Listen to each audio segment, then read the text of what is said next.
ഞങ്ങൾ കഴിക്കുന്നതാണ് ഞങ്ങളുടെ ഭക്ഷണം. ഞങ്ങൾ പുറത്തേക്ക് ഞങ്ങൾ കഴിക്കുക പറഞ്ഞു കഴിഞ്ഞാൽ അങ്ങനെയല്ല കേട്ടോ. നിങ്ങൾക്ക് തരുന്ന അതേ ഭക്ഷണം തന്നെ ഞങ്ങൾ കഴിക്കും. അല്ലെങ്കിൽ ഞങ്ങൾക്കൊരു ഭക്ഷണ ഹോട്ടലിൽ പലരും ചെയ്യേണ്ടാവുമായിരിക്കും, ഇല്ലായിരിക്കാം. പക്ഷെ നമ്മൾ അതന്നെ ആയിരിക്കും എൻ്റെ സത്യസന്ധത. ഇന്നിപ്പോൾ ഇന്നവരെ ഒരു റീമാർക്ക് വന്നിട്ടില്ല. പിന്നെ ഇപ്പോൾ നമുക്ക് ദൈവത്തിൻ്റെ അനുഗ്രഹം കൊണ്ട് ഇങ്ങനെ പോകണം.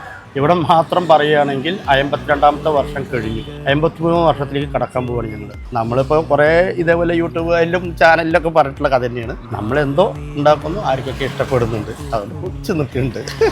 അപ്പോൾ എല്ലാ പ്രാവശ്യം മൂലം ഞാൻ ചിക്കനും ഇയാൾ ബീഫ്. ഒന്നും വീഡിയോ നോക്കാനൊന്നുമില്ല, കഴിക്കാൻ തുടങ്ങി. രണ്ടാമത്തെ വിശേഷം ബീഫ്. കുറെ കാലമായിട്ട് ഇവിടുന്ന് കഴിക്കുന്നതാണ്. താൻ അടിപൊളിയാണ്. ബിരിയാണി പഠിച്ച് പറഞ്ഞു കഴിഞ്ഞാൽ ഒന്ന് രണ്ട് ആൾക്കാരുണ്ട്. അതിലൊക്കെ ഒരു ചെറിയ കയ്യൊപ്പ് നല്ല രീതിയിലുണ്ട്. അപ്പോൾ ആ ഒരു ഇതന്നെ. പിന്നെ ഏത് പണി പഠിക്കലും അവരൊരു കഴിവല്ലേ. അതൊന്നും 33 വർഷത്തോളമായി ഇപ്പോൾ ബിരിയാണിയിലേക്ക് കിടന്നിട്ട്. അന്ന് ആഴ്ചയിൽ ഒരു ദിവസമാണ്, ഇപ്പോൾ എല്ലാ ദിവസമായി. ഒറ്റപ്പാലത്ത് നിന്ന് വരുമ്പോൾ ലക്കിടി കൂട്ടുപാത. പിന്നെ അമ്മ ബിരിയാണി ചോദിച്ചാൽ പറഞ്ഞു തരും.